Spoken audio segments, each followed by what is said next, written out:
Ladies and gentlemen, good evening to those who are in India and in Japan, of course, late evening. And good morning to those of you who are from US and in Europe. My name is Saideep Ratnam. I'm the Chief Operating Officer at Mizuho India-Japan Study Center. India-Japan Study Center is a center of excellence created at Indian Institute of Management, Bangalore. And we are delighted to welcome all of you to the fourth panel presentation series. In the series, this is called Meijin Samvad, Expert Conversation in simple English. And this webinar actually aims to foster a discussion on a specific topic amongst a select group of esteemed panelists, both from India, Japan, and the world. And these panelists will discuss various perspectives with a larger audience. And generally, all these panelists are experts in their own field. So before going into the discussion itself, let me give you a brief intro to our center.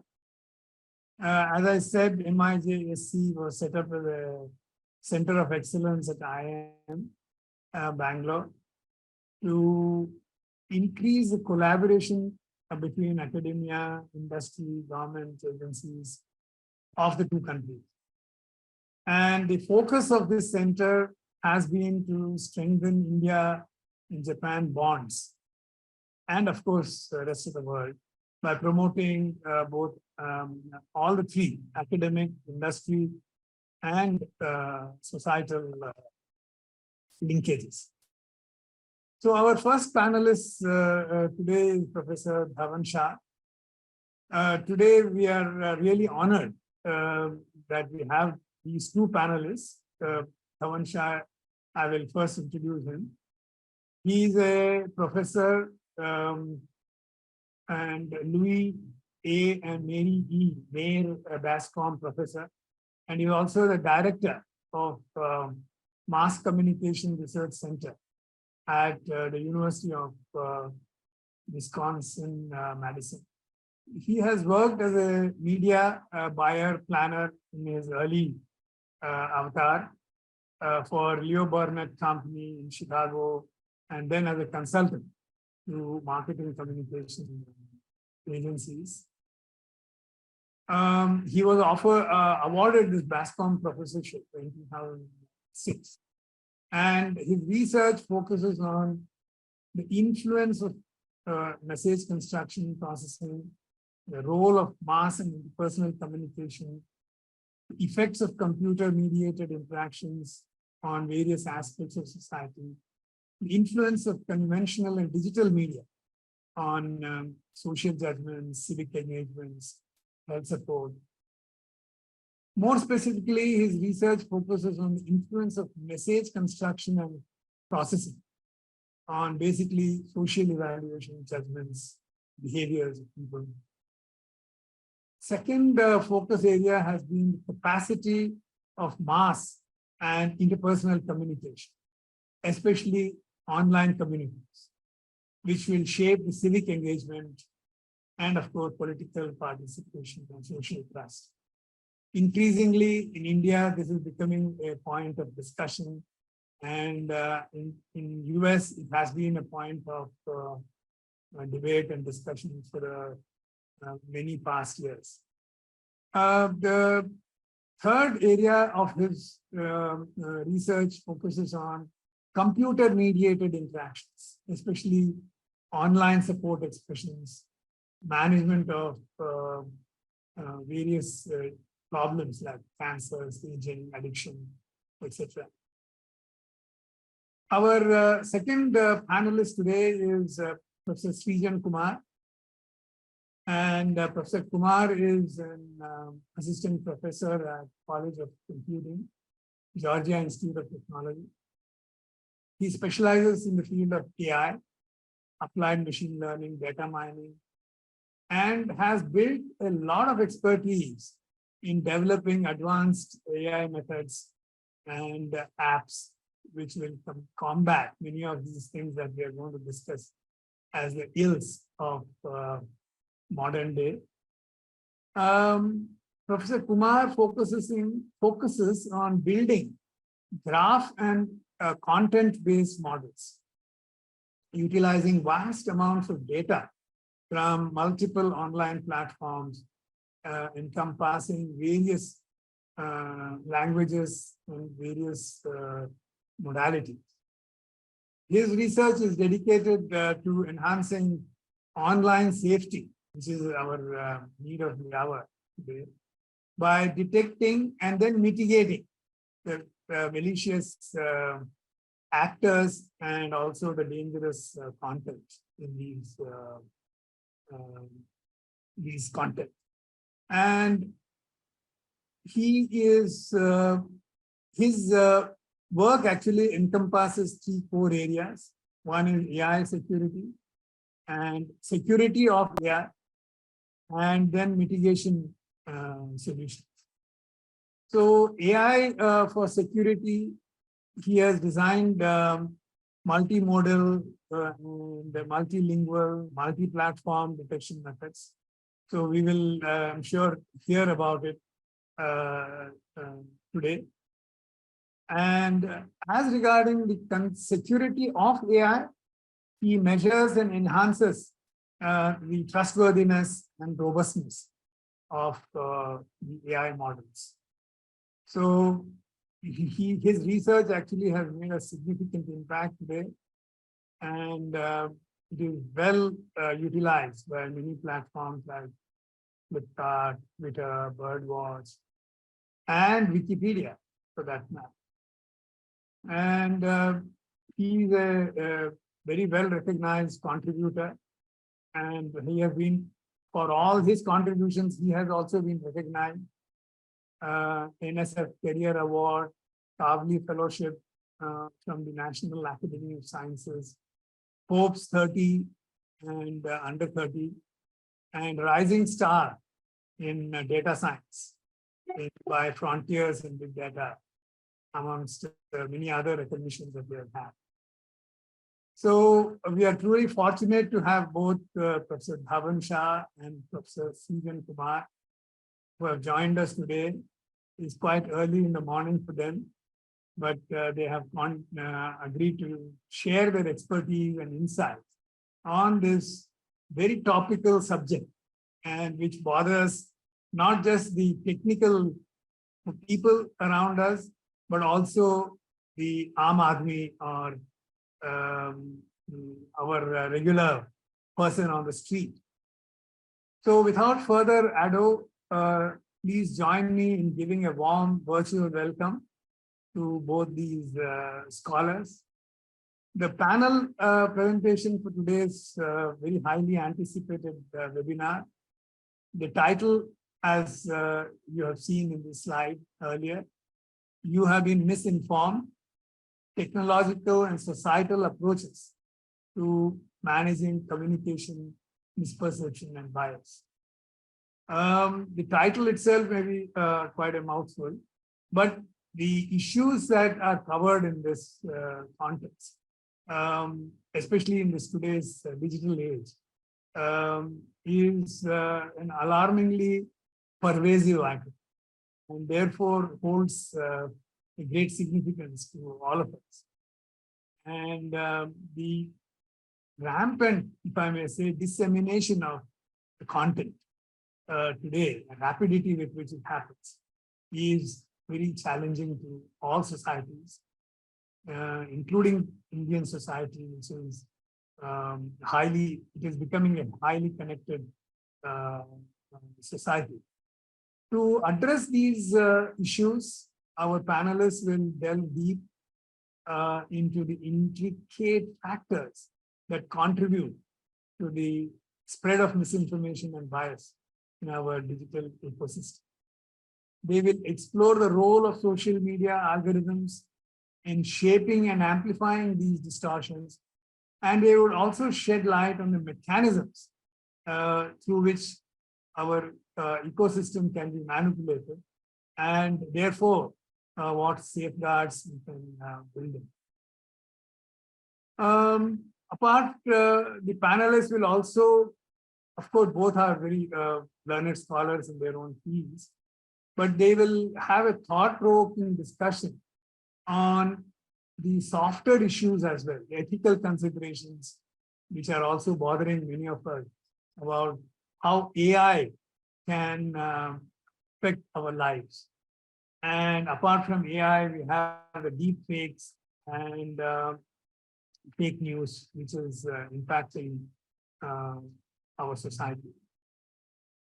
So I request you to actively participate and engage with our panelists, share your thoughts and questions during the Q&A sessions. And therefore, with great pleasure, may I invite Professor Dhawan Shah to share his insights and to begin with. And then after that, the second panelist will take over. So over to you, Professor Shah. Thank you so much for that kind introduction. Nice to have you all join us today. As the host indicated, it is early in the morning for us, so I'm equipped with my cup of coffee. I plan today to talk a little bit about a project that Srijan and I are actually involved in together. We both do independent work as well, and so I imagine our conversation will span beyond just the specific project that Srijan and I share, but I thought that would be a good point of intersection, given that I saw Srijan was joining this panel, and we didn't actually talk about it in advance, but literally chatted about it briefly just prior to the start of the session. And so I'm going to share my screen and start by saying again, this topic of misinformation to me is very much intertwined with everything else that is happening within the information environment. But I think it can boil down to a simple phrase, and it's one that many of you have probably heard. It's attributed to Mark Twain. A lie can travel halfway around the world while the truth is putting on its shoes. Well, was it Mark Twain who said that, or was it instead Charles Spurgeon who said that, and it's attributed to him as well, or was it instead Edgar Allan Poe who said that quote, or maybe it was Winston Churchill? And in fact, the truth is, we don't really know. It's one of those phrases that has been attributed to many people. And it's interesting because it's an example potentially of misinformation that's talking about misinformation. And I find that a good way to start this, because this is a very multi-layered topic and a very intersectional topic in terms of the different fields and people it involves too. And so one of the ways I can boil this down for a digital environment is a more recent, more attributable piece of data.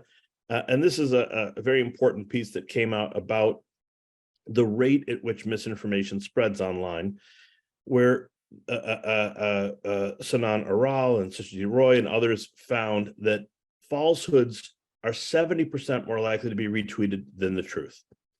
So whether it can travel around the world while the truth is still getting out of bed or not, we know that the rate of spread of misinformation is much more rapid than the other way around. And so this is creating what I would term, and I think Srijan and others would agree, an information crisis. We have people, and I'm showing some accounts there without identifying them just to maintain their anonymity, who spread misinformation. It can be about different topics. The topics that we first focused on were things like COVID-19. In the US, 37% of Americans remain unvaccinated, 200,000 excess deaths attributed to COVID-19. But more importantly, routine vaccinations are now down 15 to 20%. US elections is another example of this information crisis. 40% do not believe the results of the 2020 presidential election. This remains something that one of our major presidential candidates, former President Donald Trump, who's now under indictment, even after 6 recounts, audits, lawsuits, continues to emphasize this and ended up spurring the Capitol insurrection. These aren't trivial issues. They're issues with real consequences. And I think that's maybe the most important thing to highlight about this information crisis, is that it has altered the kind of social outcomes we experience. It's very tangible. In terms of the problem that we're particularly focused on in the project that Shrija and I share is a focus on journalists. And journalists are overwhelmed by the job of trying to correct and fact check misinformation. They want to fact check, but they don't know how to correct information effectively. They don't know how to promote their corrections to the right audiences, and they don't know how to evaluate whether those corrections are actually working or effective. And this creates a problem, which is journalists with limited resources, oftentimes facing a great deal of backlash, really want to expend their energy and effort in a way that's effective, and yet knowing what is effective or where the problem really lies is difficult for them to zero in on using conventional tools and systems. And so to address that, we have started to develop a system, and Srijan is part of this, along with Munmunda Chowdhury at Georgia Tech, and then a larger group of us at the University of Wisconsin, and then other teams at Georgetown University, University of Minnesota, Washington State University, and others who are part of the private sector who are also involved in building this system. And the system is called Course Correct. We're actually in the process of rebranding it.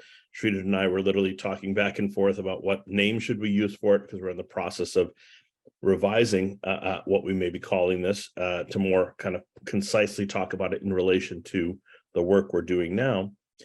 But it's really a 4-part system. It's a system that's focusing on selecting topics that we think journalists should care about in terms of misinformation flow. We retrieve content about those topics and then try to identify misinformation claims. Those are then shared downstream with our team at Georgia Tech. They engage in various kinds of high-level detection work to look at this at the network level. And that data can then be presented to journalists who can then go through the process of preparing and writing stories that deal with and potentially correct that misinformation. Another, I think, important part of the system is on the bottom here, and that is this intervention notion. And that is, once we know that we've identified and had journalists produce corrective stories, fact checks about misinformation, we can then push those corrective pieces of information back into the information environment and do pilot or field testing to make sure that this process or this system actually reduces the spread of misinformation. I'll get into the specifics of that, but just wanted to give you a broad sense of the contours of the project to understand the ways that we think some technological solutions to a very, very deep problem regarding our information environment. So I'll start with kind of topic selection pipeline and our expansion of that. I mentioned the 2 topics at the outset, COVID-19 and elections.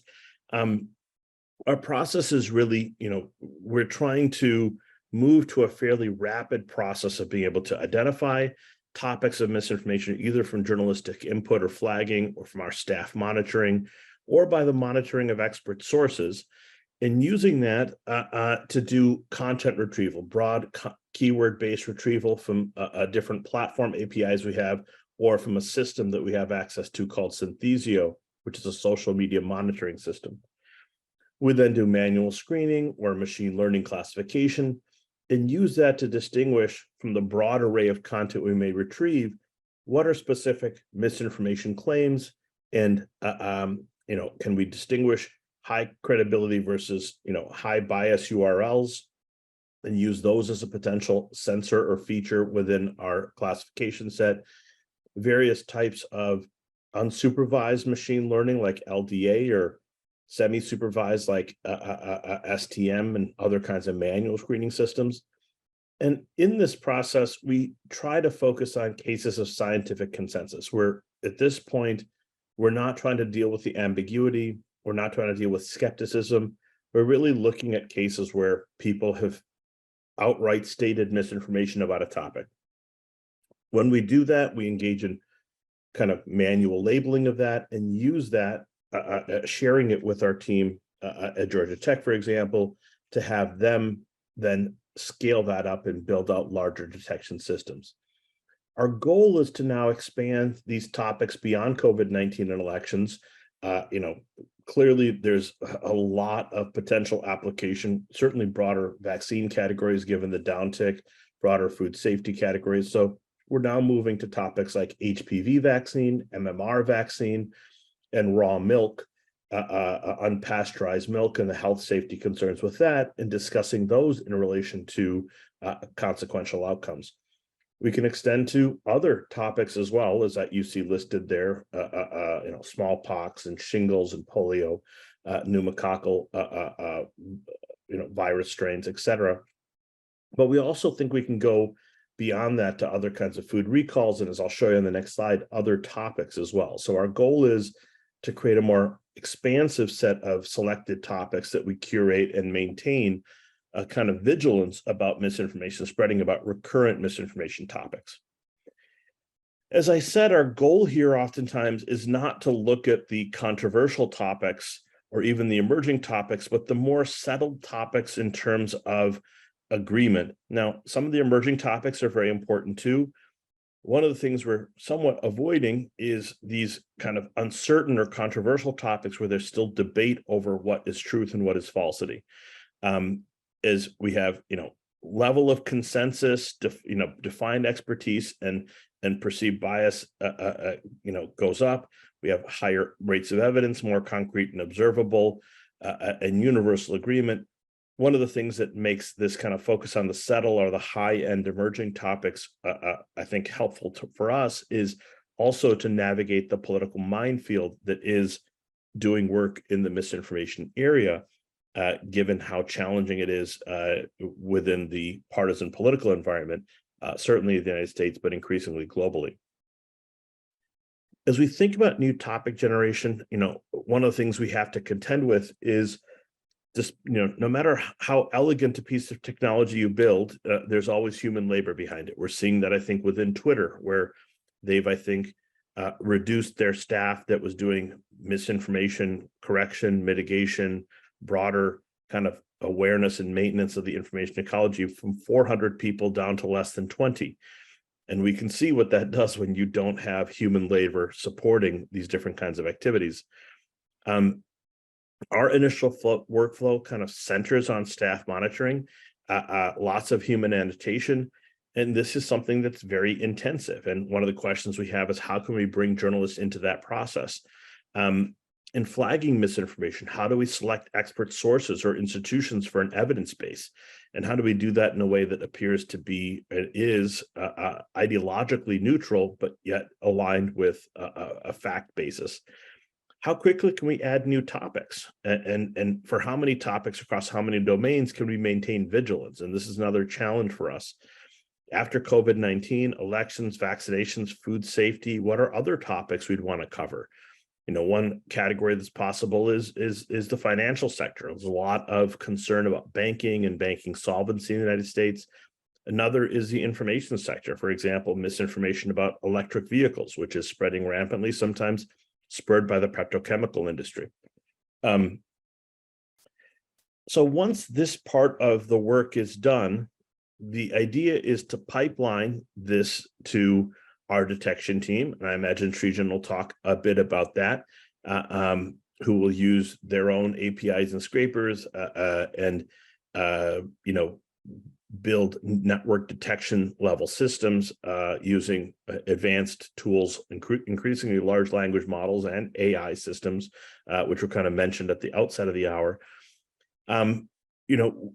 We need a high volume of posts for standard ML training with BERT. Increasingly, we can reduce the number of posts that we need using few-shot models or one-shot or even zero-shot models with really strong prompts. using large language models, which I imagine Srijan will talk about. And one of the questions we have is how big a training set we need. As those training sets become smaller, the speed at which we can rapidly deploy this kind of system goes up, and it increases the likelihood that we can build real-time interventions rather than interventions that lag behind the problem, which is often the case with misinformation correction. Once we do that, and I imagine Srijan will talk more about that detection part, I want to now skip to the kind of intervention testing and correction tracking. And this is the other half of the system. So if half of the system is selecting and detecting topics to visualize them for journalists and share them and encourage story writing, once those journalists prepare and write those stories, the other half of our system is pushing that content into the information environment, targeting the very networks where that information is spreading. And so one of the things that we're thinking about is both, A/B testing on the platforms versus more kind of specific survey experiments or even formal field testing using, say, large-scale impaneled groups of respondents. This may be part of our randomized clinical trial to kind of test the effectiveness of our system. And each of these approaches have different advantages and disadvantages. When it comes to outcome assessment, when we do testing, A/B testing using the platform systems, typically our measurement is reduced to the kinds of engagement metrics that those platforms tend to collect. How many clicks, how many retweets or sharing of the post, how much interaction did the post generate? Versus when you do survey experiments or more formal RCTs and track an impaneled group over time, we can look more formally at things like misbelief corrections and how effectively we're changing how people actually think. The flip side of that is A/B testing via the platform systems has network scalability versus more of an individual focused correction that we would focus on at the kind of survey intervention level, where we could look at an individual respondent over time.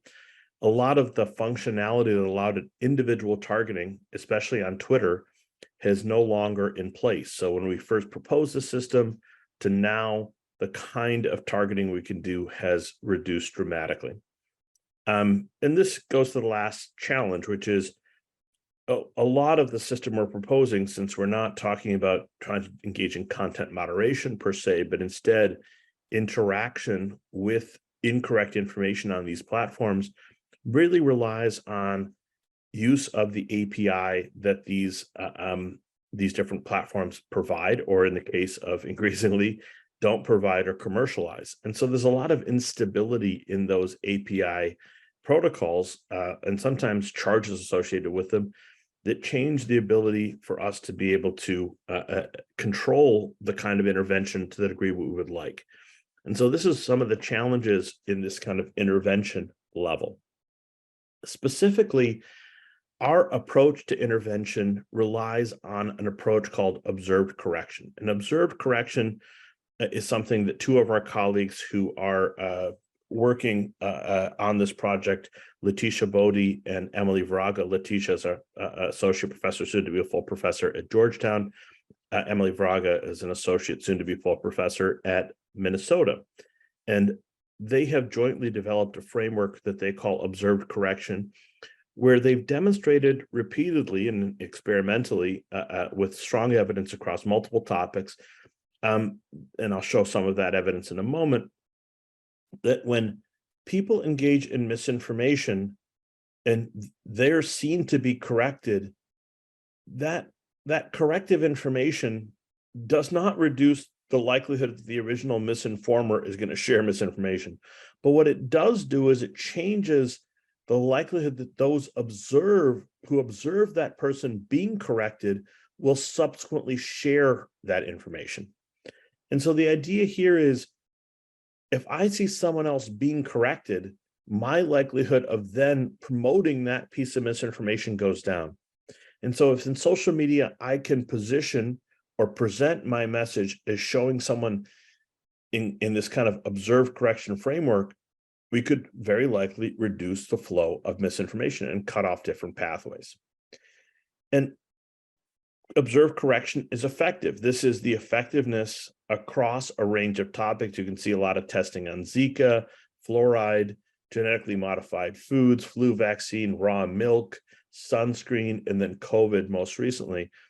Only sunscreen was the one that did not work in the way that was expected. In every other case, there is substantial observed correction effects in the direction we would expect, and they're quite substantial, which gives us confidence that this is a system that is scaled up correctly, could work. What we've also found through other experimental work is when we put these kinds of observed corrections out there in the information environment, the ideal kind of context, the gold standard would be a testimonial direct post that you would see. Someone would be posting misinformation, someone else would come in and say, no, that's not correct, and here's why the correct information you should be paying attention to. Again, it may not reduce the likelihood of the initial misinformation poster to share, but it does reduce the likelihood that those who observe it are likely to share that subsequently. What we found is that testimonial ads work almost as well as those direct posts, suggesting that that is a scalable system. Even if it appears promoted, that doesn't reduce the likelihood that the same message is almost as effective. And that is very promising to us, because that means we can scale the system up using the sponsored content systems of the very platforms where the misinformation is spreading. The other thing to emphasize here, and I kind of mentioned it briefly, is what we're building and proposing here is not a content moderation system. We're not trying to reduce misinformation by pulling it down off the platform. Instead, what we're trying to do is, when misinformation is flowing, is to counter that misinformation with corrective misinformation in that environment. And again, with the goal of reducing the likelihood that others will share that, to cut off those avenues. So there's no prior restraint. There's no effort to censor here. Instead, it is much more about engaging misinformation with corrective information for societal benefit.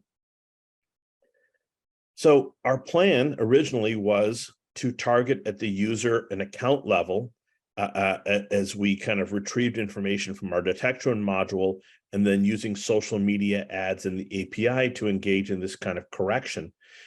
The advantage of this is, we can look at communicative outcomes like likes, reposts, comments, look at low credibility URL engagement, how much are they clicking through?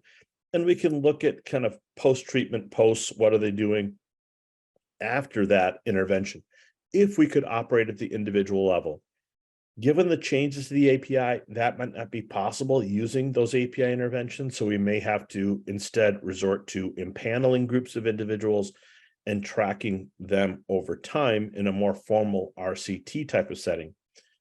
A pros of this kind of system would allow individual specific user accounts to be detected via network roles, and then to make the experiment randomization trackable. But again, this dependence on API stability has proven something that's really a huge con. And for those of us who do research in the social media space, Twitter went from offering essentially free access to their social data and opportunities to access to suddenly changing it to almost, Srijan, correct me if I'm wrong, almost $40,000 a month for that same privilege. And so for researchers like us, that would be impossible. And that's true for many people who are working in terms of social media for the public good. So I will stop there. I think I've taken my 20 minutes and encourage others who may have thoughts to start to formulate them. But I think the next step here is for Srijan to speak, and I think he'll kind of pick up the strands right where I've left off. So thank you for the attention. Thank you very much, Mr. Shah. Professor Srijan? Yeah, let me share my screen. Yeah. First of all, thanks to those who are attending. It's an honor to be here, especially in the panel with Dhawan, who has been a long-term collaborator and a mentor for me. So I'll talk a bit about the research that we have been doing at Georgia Tech. Some of the work is also in collaboration with Dhawan, as he has already mentioned. So I'll start by saying that bad actors, fraudsters, misinformation, polarization really threaten the safety, equity, and well-being of users, communities, and platforms online. They present one of the biggest threats today to public health, democracy, science, and the entire society. And the problem is huge. Facebook estimates that around 5% of its accounts are actually fake. That translates to around a whopping 145 million accounts. Oops, sorry. Something and similarly, on Amazon, it's estimated that around 300 million reviews are fake. And Dhawan was just talking about the impact that online misinformation has had, specifically around COVID-19 on vaccine uptake that has led to potentially preventable deaths. One of my favorites among those COVID misinformation topics is that those vaccines, COVID vaccines, have microchips in them that are designed to track you. They do not, and that's apparently been scientifically proven. And broadly, propaganda and online misinformation have led to the harassment and assault of Asians in the US and various demographics in other parts of the world, including in India.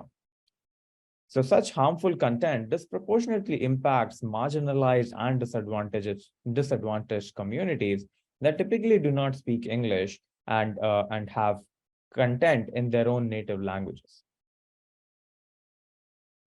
I've borrowed this slide from my friend, and they say that the cost of information pollution just for COVID-19 has been huge for around the world. And they estimate it at around $400 billion just for COVID misinformation. The cost is even larger if you consider other types of misinformation, many of which Dhawan has mentioned, including around HPV and so on. And the problem is particularly alarming right now because people are spending a lot of their time online. Surveys show that people spend 20% of their time on social media platforms where they get today more news and information from their friends and family on social media than they do from traditional news organizations. As a result, it has become incredibly easy for online bad actors and dangerous online content to manipulate public opinion against even the best possible evidence that's out there. Sow distrust against experts and against democratic processes, and in the process, cause harm in the real world. Now, we have to address the latest advancement that has happened in AI, which is ChatGPT. And due to the recent developments and democratization of generative AI tools that are really good at generating text, images, and now even videos, it has become very cheap for bad actors as well to create realistic, personalized, and persuadable misinformation, disinformation, and various different types of harmful communication. Here are two examples. On the left, someone used ChatGPT early on to write fake news story to show that one can write fake news story using ChatGPT on the topic of Alex Jones speaking about how the school shooting in Florida was actually staged by crisis actors, and it's able to do so and actually write that misinformation.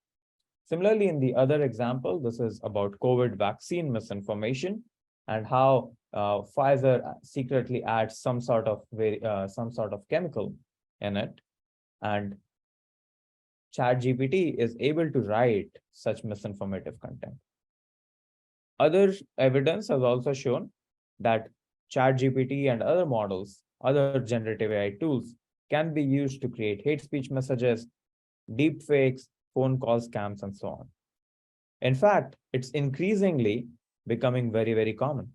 Very recently, a Canadian elderly couple, lost around $21,000 when they got a phone call from scammers who pretended to be their grandchild in trouble And it was so convincing that the elderly couple immediately rushed to the bank and transferred that money.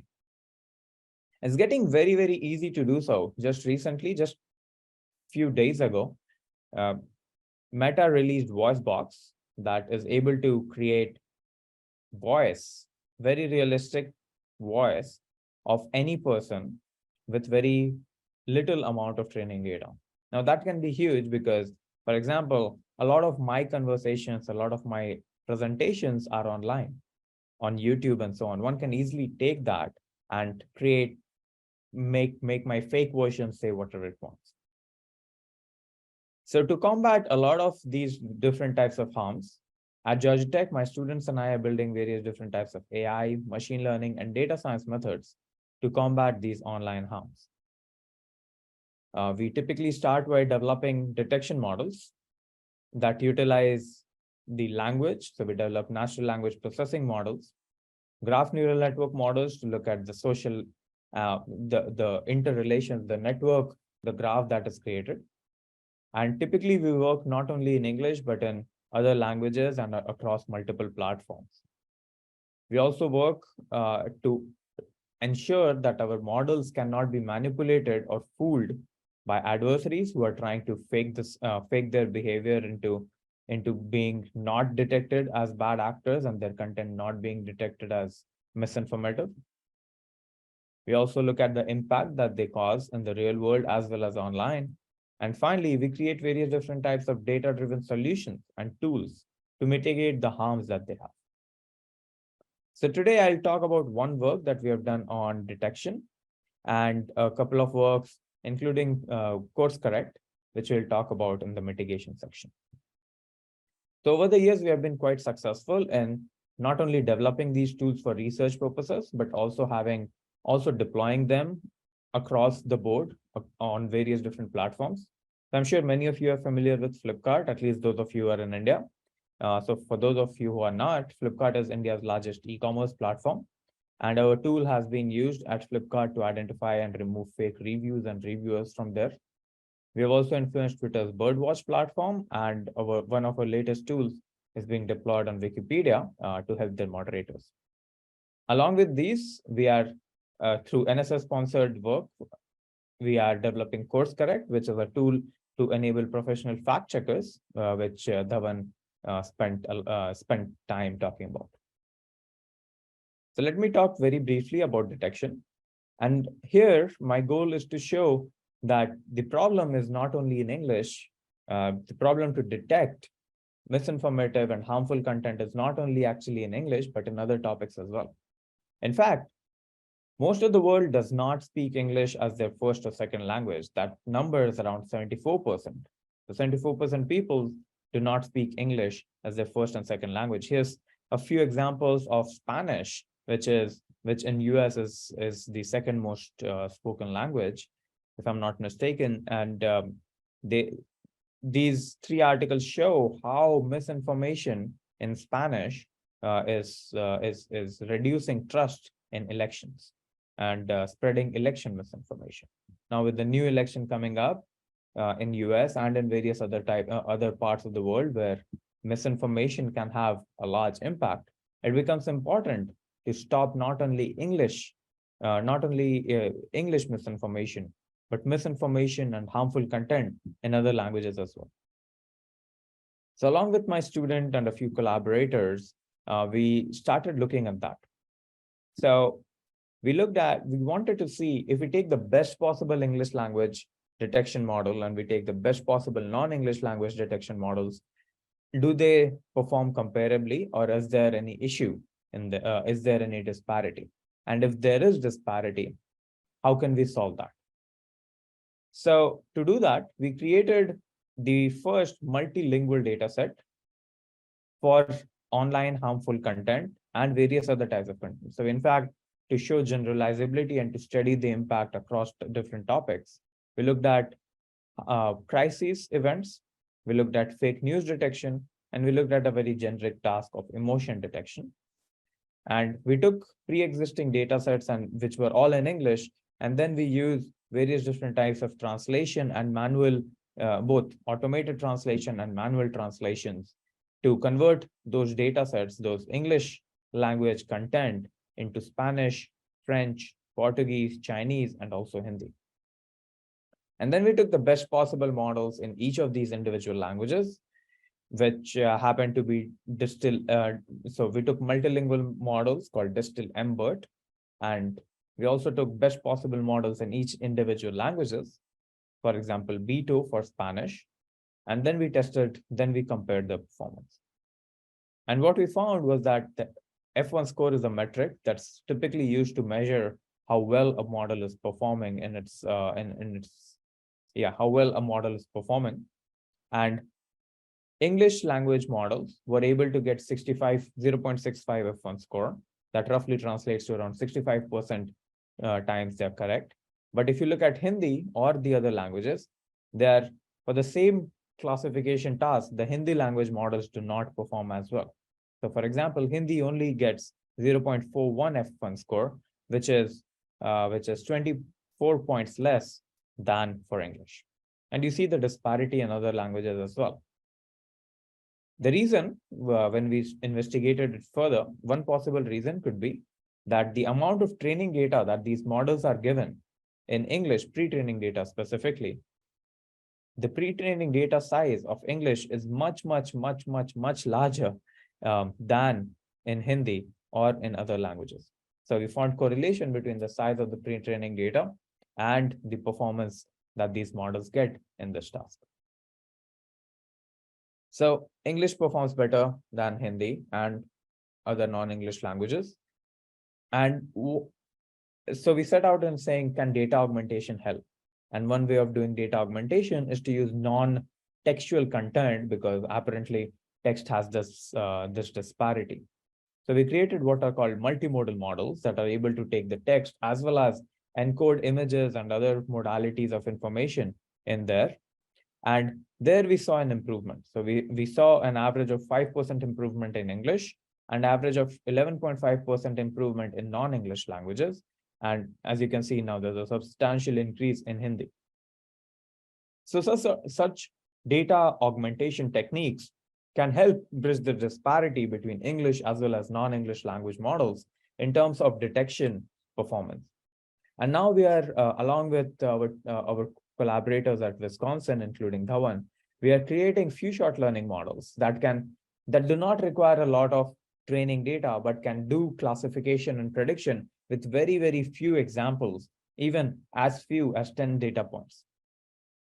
So the goal for those types of models would be that if you have a model that, let's say, does misinformation detection quite well in topic 1, can we quickly update those to work well in topic 2 as well, even if topic 2 is very different from topic 1? But can we extract out information such as common linguistic patterns? Can we extract out information of the way people speak and write and propagate misinformation to go beyond one topic into the other? And to do that, we do need some data, but we don't want people or annotators to spend a lot of time annotating data. So that's what we have been doing along the detection route. And as you can imagine, some of these machine learning models that we are creating can be very useful for the course correct system. So I'm going to skip the background on course correct because Dhawan really gave a very comprehensive overview of what the system is doing. So for course correct, we are developing this precision guidance against misinformation with this fantastic team, along with collaborators at Georgia Tech, Professor Munmunde Chaudhary, and a wonderful and multi-talented team spanning academia and industry, along with various different types of expertise to look at how we can identify and correct misinformation online. So just a quick recap, it goes through 4 stages. So topic detection is what Dhawan talked about initially, where you identify which topics need to be monitored. And there we look at how we can, and after that we get into identifying and visualizing how that misinformation is spreading. So to do that, we have created this dashboard, which we are testing with our journalist partners, where the journalist partners are able to come and provide some certain keywords and the time frame during which they want to monitor these keywords. When they click the search button, they can visualize, they can see how the volume of these topics have changed. So how many people are talking about misinformation on these that have these input keywords, and whether there are some abnormal spikes or not. They can also see where things have where people are which regions people are talking about these topics, which are certain keywords that are being used along with these topics, along with these other keywords, which can help you identify some abnormal keywords as well. They can visualize, they can see the specific content that has been spread, the top tweeters and the top retweeters of that content. And finally, they can also see the social graph. And this is quite interesting. They can see who is spreading the misinformation and what their network looks like. They can see who are retweeting it, but also at the same time, who are consuming, which are the users who are consuming this misinformative content, so that then the intervention team can direct interventions, corrective messages such as observed corrections to these people who are actually vulnerable to believing that misinformation. So for COVID vaccine misinformation, we were able to track, we were able to identify that. And for the specific COVID vaccine misinformation that we tracked, we were able to see that it started from one misinformation tweeter who had 200 followers back in December 2020 to growing from the consumer size of 200 to 2,000 to 13,000 to 36,000 in a matter of months. So it's not super rapid, but at the same time, it's slowly and steadily growing, which gives us enough time to monitor and identify certain misinformation topics as they grow, and then direct interventions into them.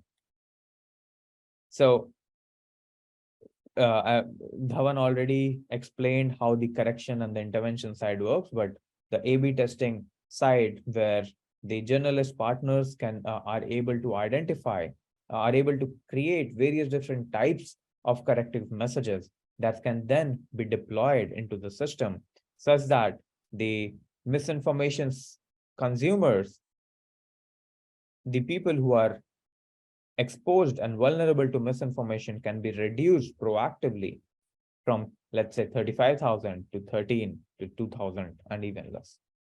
So the goal is not the goal is to look at how and where misinformation is spreading, and how corrective messages that are verified not by us. Our goal is not to we are not arbiters of truth. We leave that to the journalistic partners, and they can understand how to use this.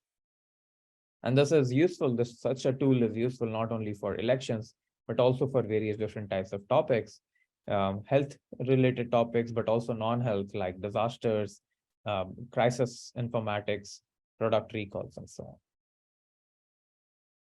So at the same time, one other way, so while professional fact checkers and journalists can generate corrective messages on their own, our recent work has also utilized large language models and AI models, and think of it as ChatGPT, to create counter responses to misinformative posts that can be effective.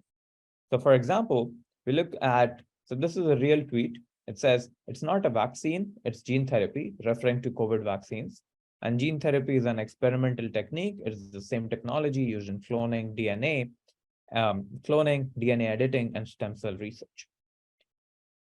Usually, people typically write to those ordinary users, other social media users, write, and this is also a real reply, says, "You are born to speak nothing but lies." Such content has the power not to persuade people, but to actually dissuade them and put them in the defensive mode and actually convince them to be more proactive about spreading misinformation rather than not spreading it, because of how non-evidenced, how impolite, and how rude it is. So we have created a system that's able to that is trained on journalistic data, fact check data, and trained on a large amount of social media data as well. And what we are able to do is to think of it as Chat GPT for writing counter misinformation responses. And these is able to write a counter response that says, this is not true, it has nothing to do with cloning or DNA and only uses mRNA. So this is one example. And it can also provide fact check reference links. So there are fact checking organizations that are affiliated with IFCN, which is a international consortium of fact checkers who are quite reputed in fact checking. And our vision is to use such a tool, to use those references to empower large scale misinformation correction, both by empowering ordinary users as well as professionals to correct misinformation effectively. So we have created this tool. We have created this tool and a demo for that, but apparently the video is not loading, so I'm going to skip that. But our goal is to use that to help empower people. So with that, let me conclude thanking my students, sponsors, and collaborators over here. And with that, happy to jump onto the discussion phase and take any questions that that the audience may have.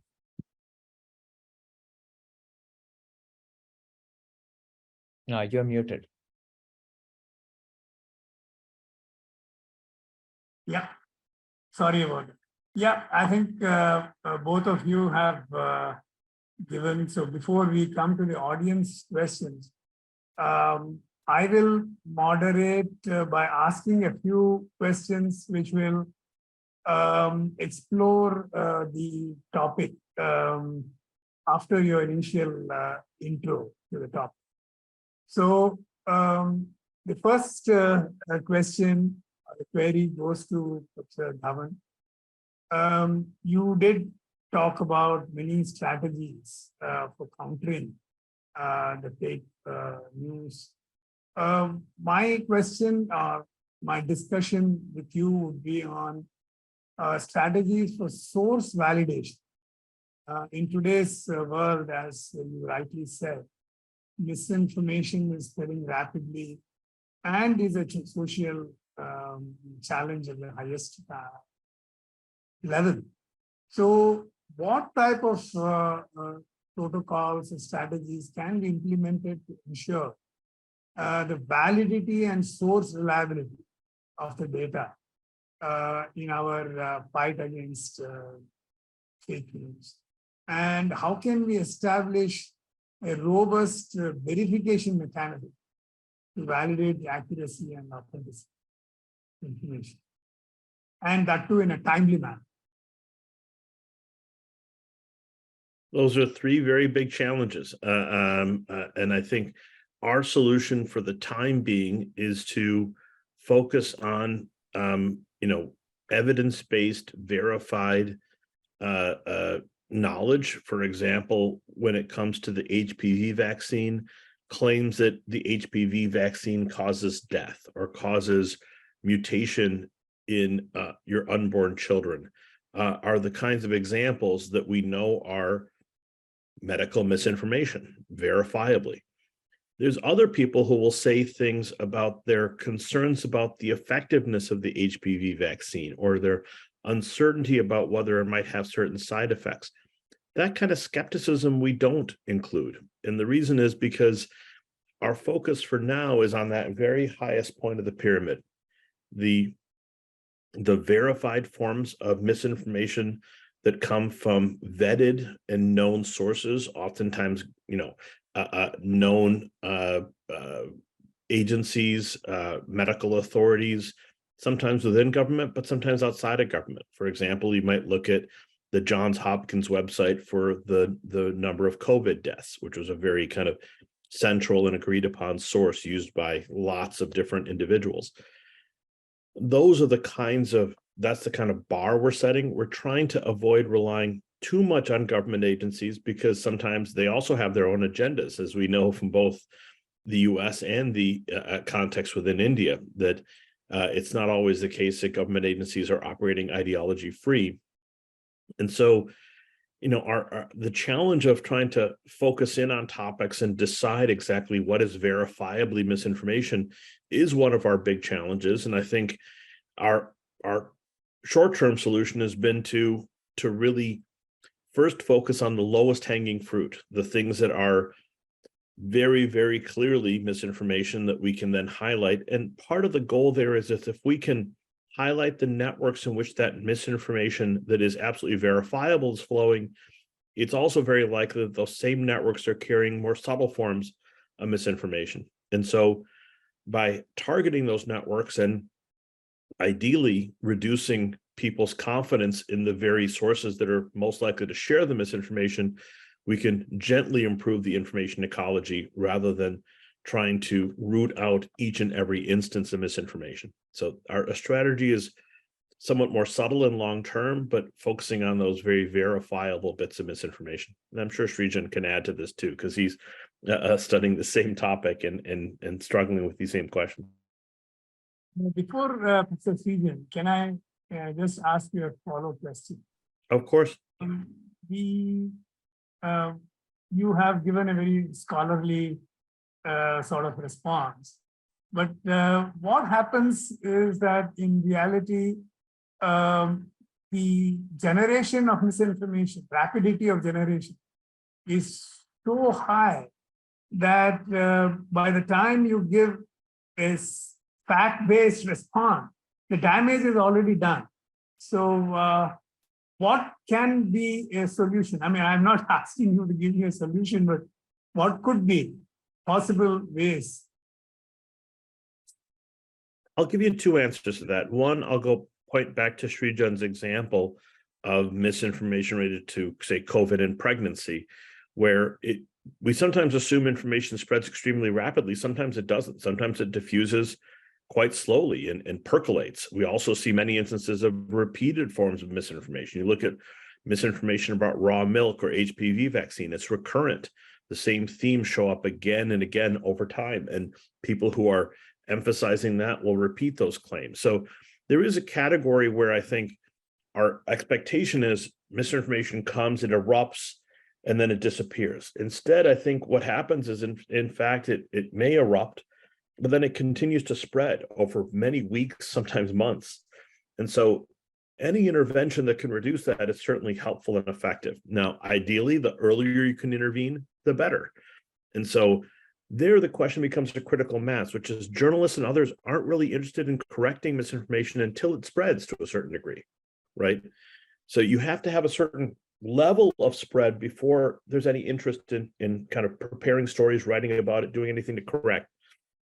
I think the other side of that is, once it is spreading, how quickly can you respond? And I think, one thing, I think the few shot learning approaches that Srijan mentioned that allow us to potentially not have to train on hundreds or thousands of examples, but a dozen, are certainly a step in the right direction. I think the other thing we're talking about is letting sometimes journalists' existing fact checks serve as a cue to us to look at topics and see if we can identify examples of misinformation spread, and then use those existing fact checks to go directly and intervene into that information environment more rapidly.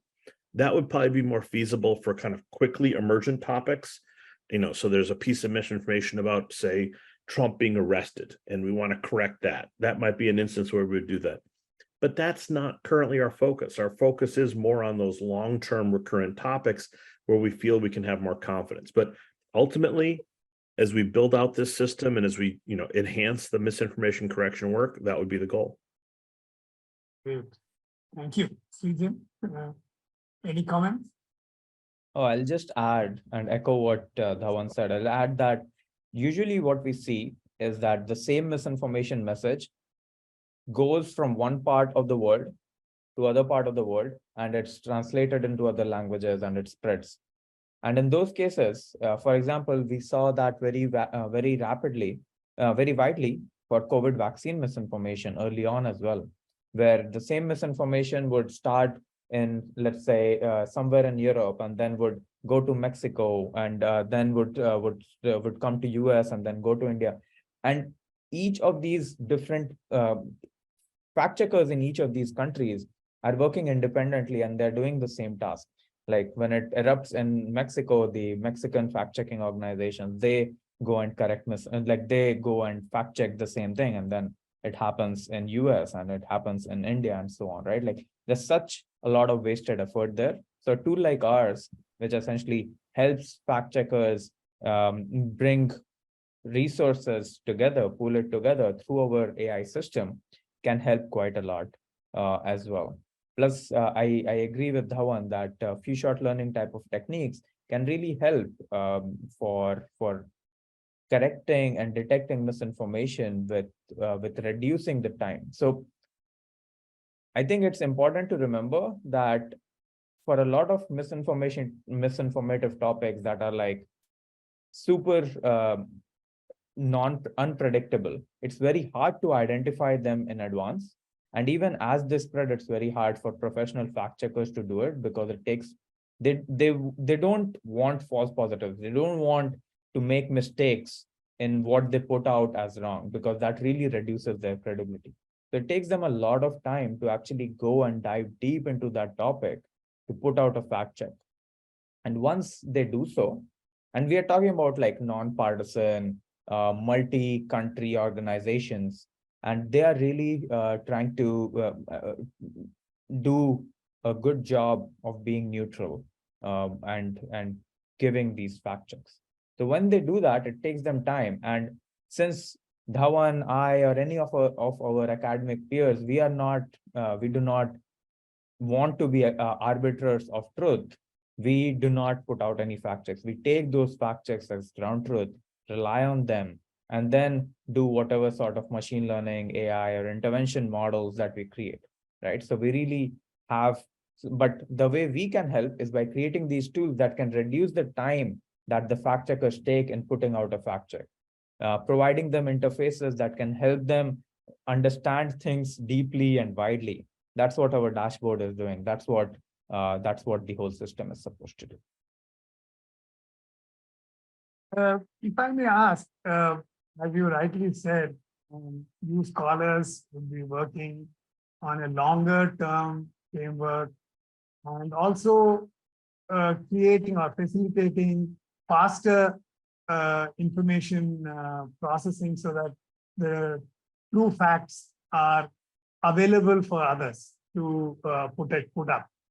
But for the shorter term, like the example which you gave about Trump getting arrested, or similar things in recent train tragedy that happened in India, there are a lot of fake news that the background is picture is something else of the community, the other communities, something related to that. So such false, as you said, disasters. And I think these type of fake news is especially, you can call it explosive in those contexts. So in that case, what would you say as the role of the civil society? I am deliberately asking you a question which is slightly away from the technology-based interventions, but societal role in fighting this type of fake news and building trust and etc., etc. But what do you see as the role, and how we, the educated class, can play a role in short-term mitigation or immediate action?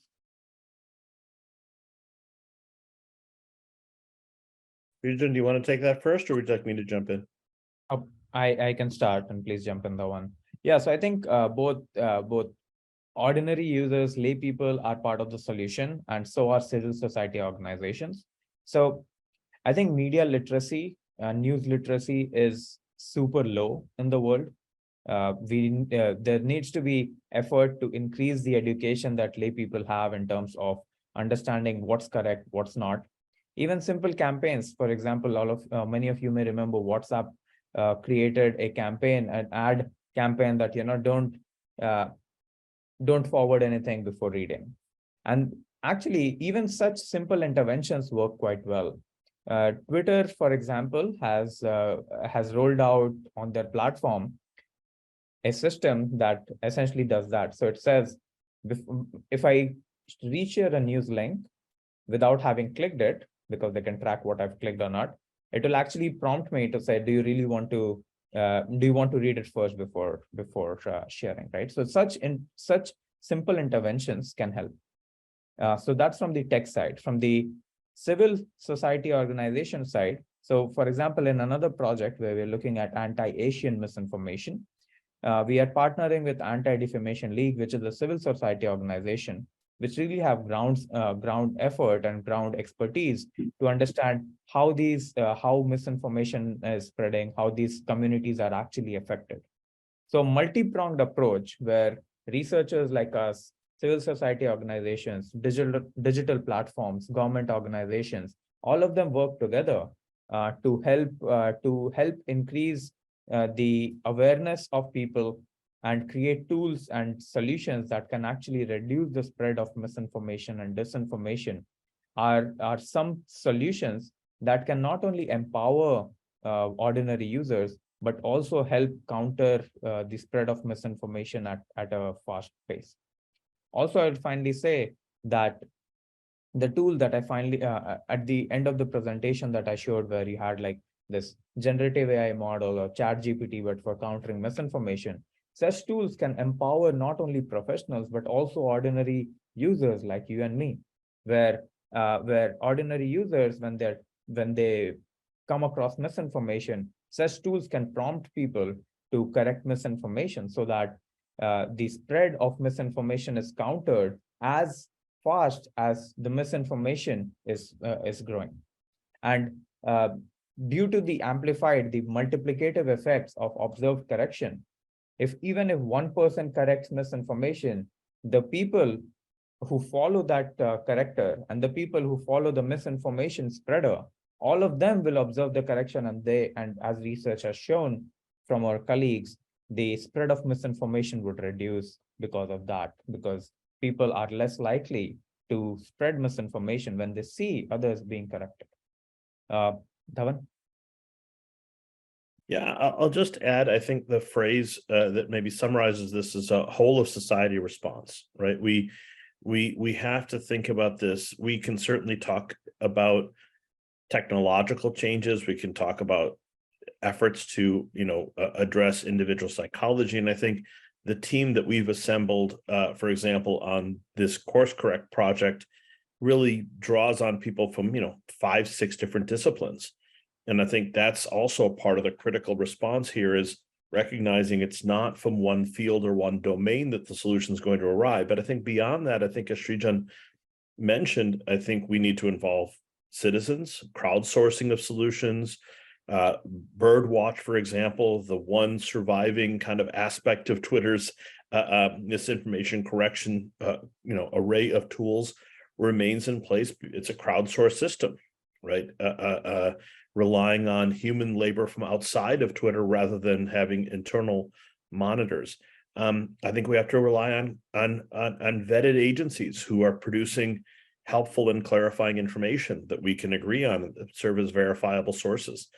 I think we need to also recognize that media literacy and training people and being skeptical of information and skeptical of sharing information is part of the solution. And I think involving tech firms to the degree that they're willing to think carefully about how they can improve the information ecology without drawing the partisan ire of groups who view their interference as political manipulation is also a very delicate balance.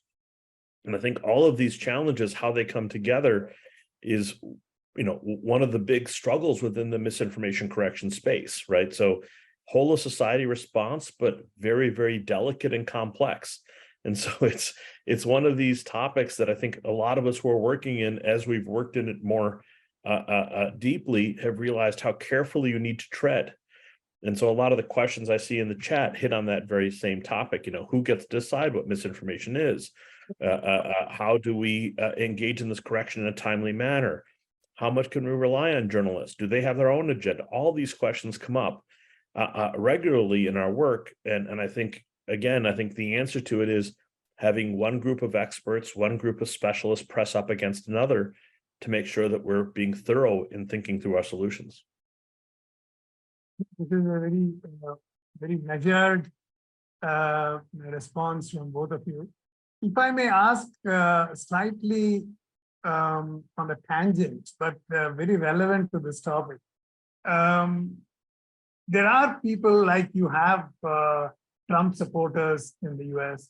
Similarly, we have here the Modi supporters. They seem to have a charisma which seems to be so deep that this observed correction would not have any impact on them because they already have made up their mind that their role model does no bad. So this, of course, technology or anything else cannot help. But I mean, is there a solution or we just have to take it? I would dare to say that, when someone has, and I'll stick to the Trump example, has the kind of base of followers that he has, the term that might be used as a cult of personality, certainly in terms of being able to urge his supporters to engage in sometimes outlandish behavior, often emulating his behavior in strange and odd ways. It's very hard to counter. And I would say that's one of the great challenges. I think especially one of our goals is not to necessarily affect those individuals who are the primary perpetrators and spreaders of misinformation. Instead, our goal is to affect the people who observe their behavior, because they're much more influenceable. The people who are those accolades, the people who are the people who are the instigators are going to be very difficult to change. On the other hand, the people who are in their network, who are observing them, sometimes sharing the misinformation they create inadvertently, sometimes unknowingly, they're the ones that we can have much more impact on. And frankly, they're the conduits to a much wider sharing of that misinformation into other networks, and the networks that may be much more vulnerable to that misinformation. I'm not saying we want to write off certain social groups or certain social networks, but I think we have to recognize that, as Srijan was indicating, information spreads across networks, across nations, across borders. Anywhere we can close off those network passages, those opportunities to share, is an opportunity to reduce misinformation. It's not about necessarily targeting the worst actors. It's about, when you build a dam upstream to keep the flood from happening downstream. I would add, to clarify for myself, and also I think for Dhawan, that we are not targeting any specific topics or any specific types of people or groups. We are not specifically against or for anyone. We are very unbiased in that aspect. And yeah, I just wanted to clarify that because of certain names that were raised during this question and answer. Thank you. I know we academics, I'm including myself, are neutral in this context. So if I may, there is one question here. It's a slightly longish question. This is to both of you. Increasingly, weaponization of information by the deep state dominates the fake news discourse. So really, is there any news which is really objective in that sense? I know in the true sense, even AI-driven initiatives would involve editorial agendas, such what qualifies as misinformation. So Twitter files showed us that, if you remember, especially when journalistic partners are a huge part of this nexus. So the question really is there an absolute truth? Is that the bottom of that pyramid you're talking about, Professor? Well, I would say I'll start by maybe questioning the question a little bit. I think phrases like deep state and kind of absolute trust in the Twitter files, which has also been called into question as very selective reporting, and Matt Taibbi's work on the Twitter files has been really criticized. Look, I don't think journalists are infallible. I think our goal is to often try to triangulate through different sources and use that and to focus on the most verifiable forms. Now, is there deep state agendas operating in terms of government entities, petrochemical companies, large multinational corporations, government misinformation campaigns and influence campaigns? For example, Russia is known for having, troll farms and large-scale bot campaigns. We know that many countries engage in that kind of activity in terms of international influence. I don't think there's any question about that. I think the issue, our focus is not on necessarily relying on any one source, but rather we're looking at scientific consensus around topics of verifiable concern and interest. And this goes back to what Srijan was saying, which is we're not ideological in our approach. We're not trying to say, oh, this group is always misinforming and this group we have to stand for and defend. Our goal is to indicate when we know that there is verifiable, scientific, evidence-based misinformation that is being circulated that can be countered with that corrective form, and we're confident what the corrective information is, that is when we would intervene. There's going to be lots of other things that falls in that liminal space. The skeptical, that's potentially problematic, that is reducing confidence in good information, but that's not our current focus because it is too problematic. Got it. Yeah, I would add that when we look at professional fact checks that they release, first of all, these organizations are affiliated with International Fact Checking Network, which does a very, very, very rigorous check about the entire process that each and individual fact checking organization as part of the network they follow. And these are vetted by academics. These are vetted by a panel of experts. So that's one. The other is these professional fact checkers, they really dive deep into a topic when they're putting out a fact check. And they don't just say, oh, we think that this is misinformative or we think it's not. They give a list of evidence. And you can go to their website and you can look at the list of evidence, what's there. And they give fact checks on a scale that this is completely false, to this is completely true, and everything in between. And many times they say that we don't have enough evidence to say that this is misinformative, right? So for our systems, we rely on the extremes in the sense that the fact checks that they're absolutely confident that this information is definitely misinformative because here's a ton of evidence against it. Or this information that's circulating, which people question, is actually true because here's a ton of evidence for it, right? So there's a lot of, we take these because when we are building machine learning classifiers, we do want to make sure that these classifiers themselves get very high quality training data. If you give it data that's not very high quality, then the machine learning models won't work well. So that's why we take the fact checks given by these vetted organizations as the ones as our input for training our models, and that's what our ground truth is. Right. Thank you. There's one more question which is linked with the graph that you presented about. The question is, have you done some network analysis on the understanding of the misinformation spreads And of course, you did mention that who spreads it and who is a consumer is also identified. I mean, how does that do it? How does the network help you to do that? Sure.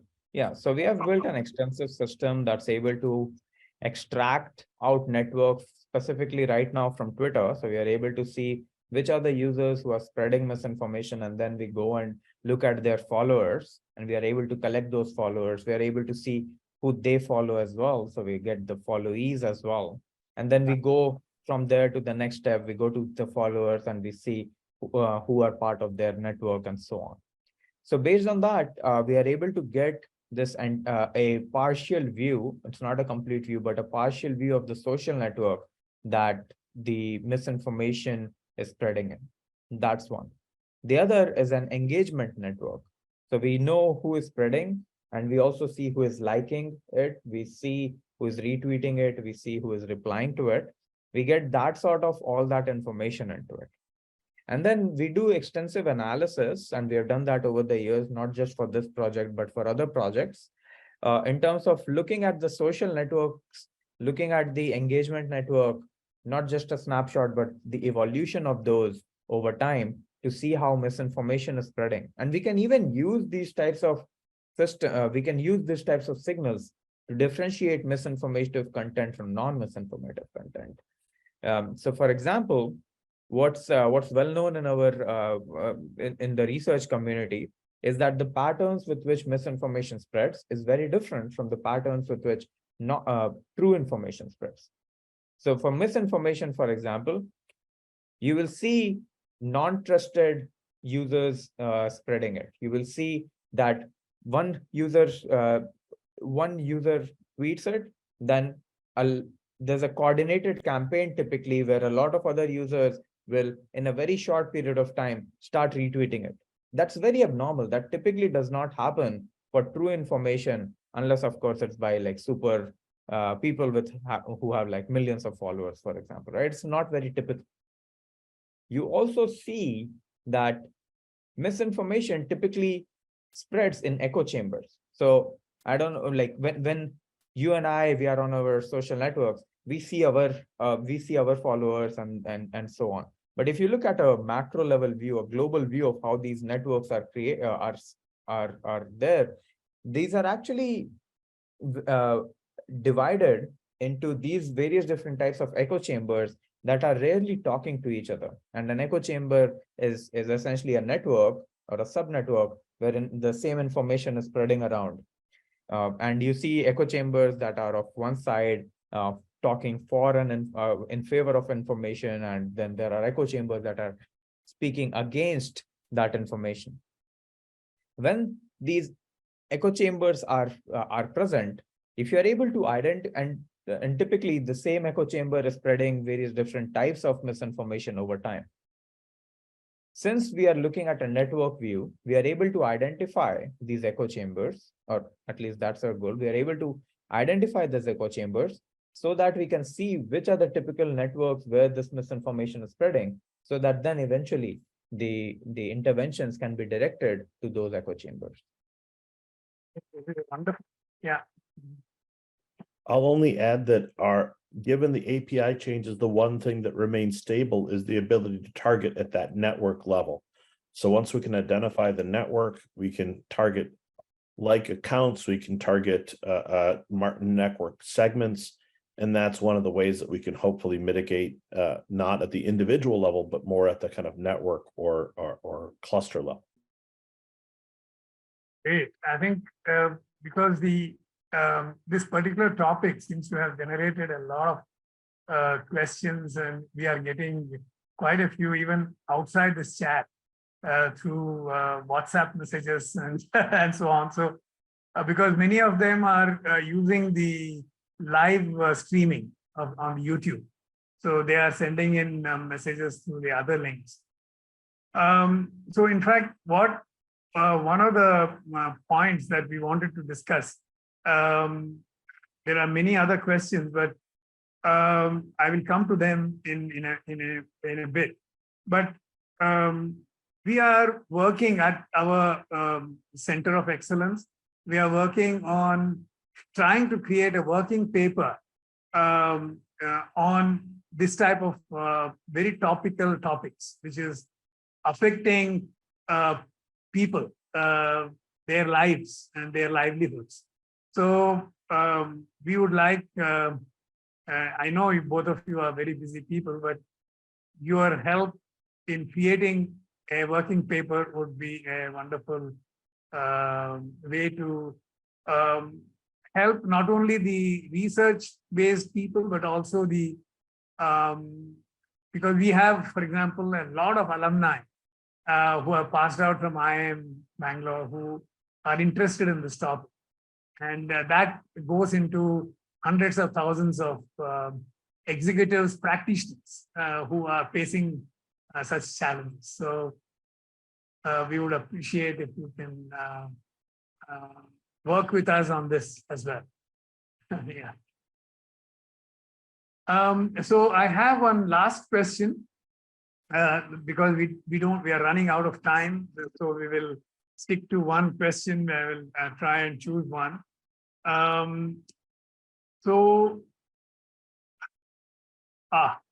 would you tackle the application of freedom of speech one expresses through online personas?